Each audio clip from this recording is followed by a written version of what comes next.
Today's headline: Apple is tightening the age gates on its applications. You see, guys, they just rolled out new age verification tools across multiple countries to comply with the growing child safety laws. In places like Brazil, Australia, and Singapore, users won't be able to download 18 plus apps unless they confirm they have a full beard or, in female cases, a huge set of eyebrows. Ah, you thought I was talking about Nana? You dirty minded human. Anyways, in the US, states like Utah and Louisiana are getting similar age category sharing systems through Apple's updated Declared Age Range API. Okay, to put it simply, guys, developers can now see what age bracket you fall into without actually seeing your birthday. There won't be any creepy "what's your exact birth date" pop-ups. You're either a minor or an adult. Oh, and loot boxes? Oh, we'll be talking about those as well. Apple is basically, let's say, responding to a global wave of child safety laws tightening around social media, gambling-like mechanics, and adult content. And I'm really glad they're finally doing this, because now little Albert can kiss his mama's credit card goodbye. Alrighty, gamers and gamerettes, let's try something a bit unfamiliar to the channel. Let's dissect the whole article paragraph by paragraph or two paragraphs to understand what all of this means. Apple is launching new tools to comply with growing number of age verification laws both in the US and abroad. As part of the changes, Apple will block the downloads of apps rated 18 plus in Brazil, Australia, and Singapore, while also rolling out other features to comply with laws in Utah and Louisiana in the US. It's just an intro paragraph. We can move on to the next one.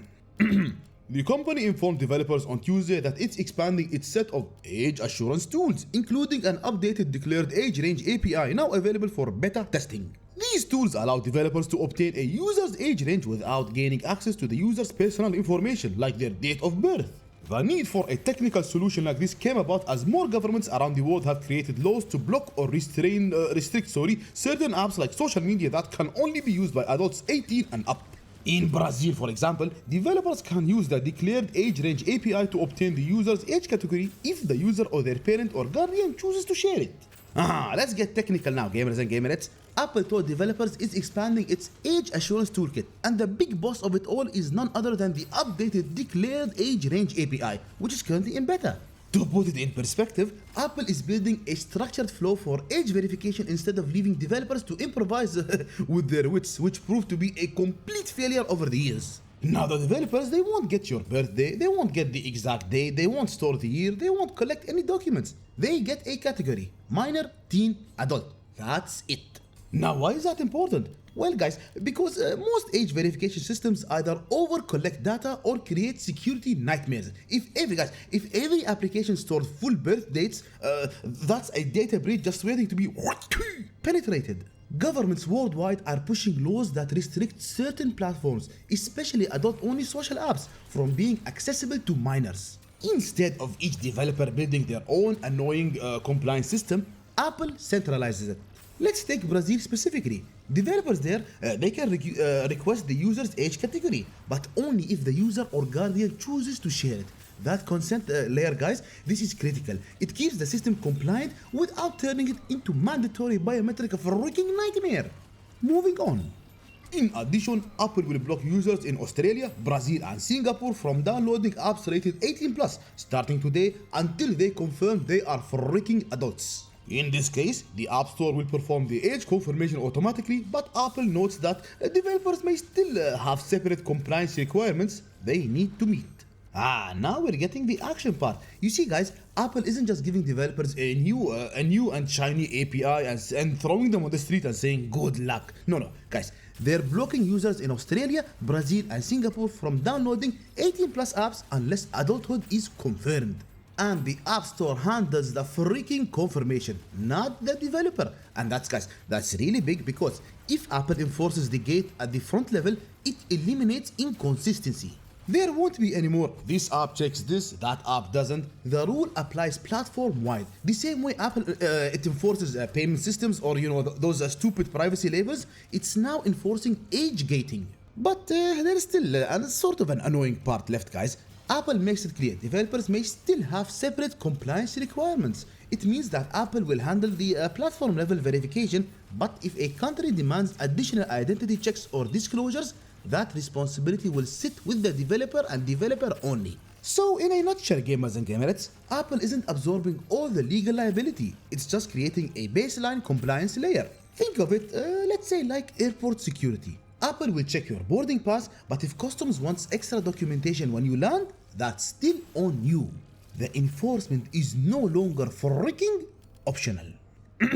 Also, developers whose games contain loot boxes, a gambling-like mechanism that lets players spend money for a random chance at in-game rewards and that lawmakers believe shouldn't be available to kids, We'll see their apps rating updated to reflect an 18 plus audience in Brazil specifically. nah, loot boxes time, and I can already see these stupid publishers sweating like little freaks. I am having my eye on electronic farts, sloppy vision, and 10 freaks. In Brazil specifically, if your game contains loot boxes, your age rating is getting bumped to freaking 18 plus automatically. You won't get any warning, you won't get any kind of disclaimer, straight to adult category. And guys, let's call a potato a freaking potato. Loot boxes, they are gambling mechanics. You pay, you spin, you hope, you either celebrate or cope.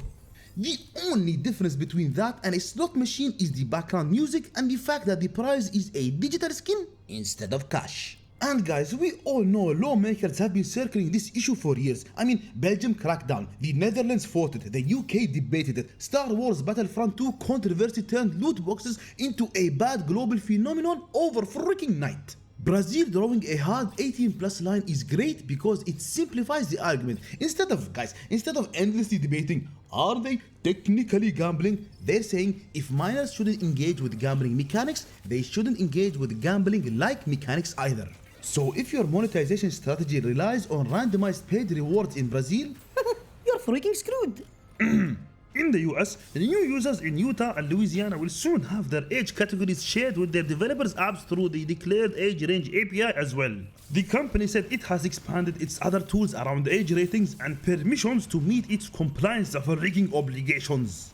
back to the US, specifically Utah and Louisiana. Guys, new users in those states will have their age categories shared with developers through the declared age range API. That means when someone signs up for an app, the developer can know whether they're dealing with a minor or an adult without directly collecting the birth date themselves. Now you must be asking, why Utah and Louisiana specifically? Well, because both states have passed stricter social media and child safety laws requiring age verifications and, guys, in some cases, parental consent for minors. And guys, these laws, they didn't come out of nowhere. They followed years of mounting pressure around teen mental health, online exploitation risks, addictive platform design, and the overall question of whether big tech companies have done enough to protect younger users. So Apple did what any rational company would do. They raced to it first. They didn't wait to be forced in it. Guys, they just built the compliance themselves and presto, it is your freaking uncle. And guys, I want you to notice something subtle. Apple says it has expanded its other tools around age ratings and permissions. This isn't just about verification, guys. It's about permission management, updates, feature rollouts, and access controls. So it's rather more adaptive because US state laws are evolving faster than app updates. Oh god, this is a long one. May God give me the strength. New signals are now available through the declared age range API, including whether age-related regulatory requirements apply to the user and if the user is required to share their age range. The API will also let you know if you need to get a parent or guardian's permission for significant app updates for a child. Apple last October worked to comply with similar age assurance requirements in Texas, but put some of its plans on hold back in December, as the state's law is being fought in court. It also updated its age rating system last year with more granular age ranges than before and added a variety of new questions for developers submitting apps for Apple to review. Now, according to Apple, the declared age range API now sends signals to developers, not just age categories, but whether specific regulatory requirements apply to that user. The question is no longer, is little bro 18 plus? They're asking more specific questions. Does this user fall under a region with mandatory age sharing laws? Are you legally required to collect age confirmation? Do you need parental permission before pushing a major update? And that last one is a freaking huge. Guys, imagine rolling out a major feature update. Maybe you want to add a new social chat, maybe in-app purchases, or some new crappy monetization system. If the user is a minor, the API will say that guardian approval is required before those changes activate. They're mixing the compliance in the update cycle, which brings us to Texas. Apple tried implementing similar age assurance systems there back in October, but paused parts of it in December because the law is being challenged in court, which tells you two things. One, Apple is willing to move early, and two, they're being a bit careful when the legislation there is unstable. And don't overlook the final piece. Guys, Apple already updated its age rating system last year with more brackets and stricter developer questionnaires.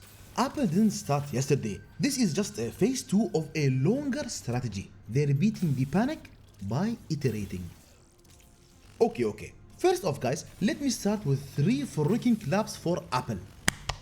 Finally, a big tech company acting like a conscious freaking grown-up. Good job, Apple. Good freaking job. But 3 claps is all you're getting. I could have given you 10 claps if this wasn't basic responsibility that should have been implemented years ago.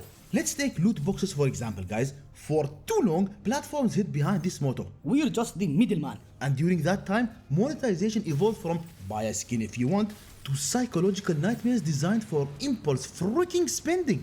I remember when dropping $20 to $30 on a game, it felt insane. That was treat yourself money. But now, guys, people spend hundreds, sometimes thousands, and still lack the feeling of completion. Take Diablo Immortal for instance, and guys, I know some people might defend it as a unique case, and I say unique. Thousands or tens of thousands or hundreds of thousands of dollars for full power optimization?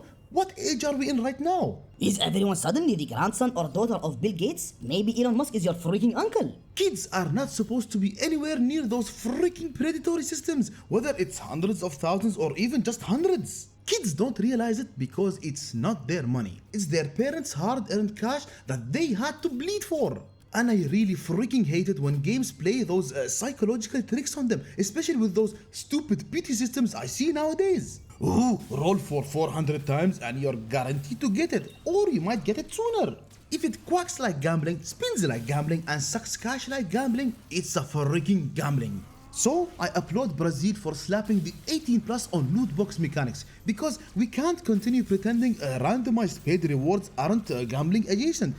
We all know it has been one of the industry's most exhausting mental gymnastics freaking routines. And we cannot forget about platforms like Roblox that have faced ongoing scrutiny around child safety and monetization. Whether it's their quote-unquote safe chat systems, Roblox spending, or marketplaces, the discussion about child safety is strongly freaking overdue. All of this should have happened years ago. The government should not have waited for incidents to happen. But I won't get much into that as I've already covered it in my previous video. Links in the description if you want to check it out. Now I'm gonna give Apple a bit of credit. They didn't force anyone to, upload their passports to download Candy freaking Crush. They built a neat system.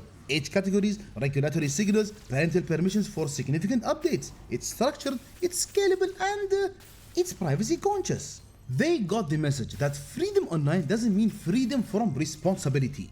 I mean, the adults will still get access, the developers will continue to update and build their apps, and everything will run smoother than ever.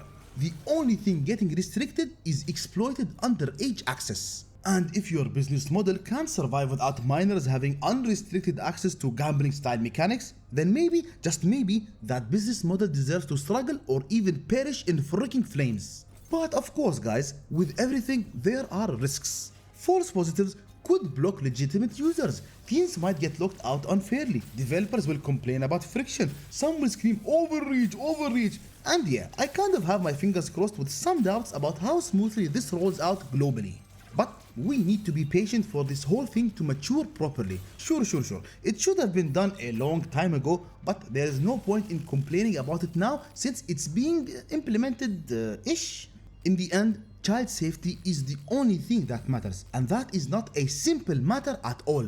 And this should be standard everywhere, because guys, these kids are the future, and we can't have them leading tomorrow with a gambling, insecure, and terrified personality. And I know, a lot of underage kids might not understand this decision right now, and they might actually, let's say, rage out on their families. But trust me, gamers and gamerettes, trust me when I tell you, once their minds start clearing up, or rather, cleaning up from all the bullcrap these predatory monetizing companies have done to them, and the fear instilled by disgusting online freaking predators, we might finally see an actual freaking change.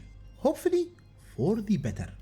What do you guys think about all of this? Do you support Apple with what they're doing right now, or are there some doubts in your mind about all of this? Drop your thoughts in the comments below. And I might walk up to Roblox HQ and straight up flip them in the name of the gamers and gamerettes worldwide. And guys, thank you once again for watching the video. If you enjoyed it, please consider leaving a like and subscribing for more content in the future. Take care, and I'll see you in the next one.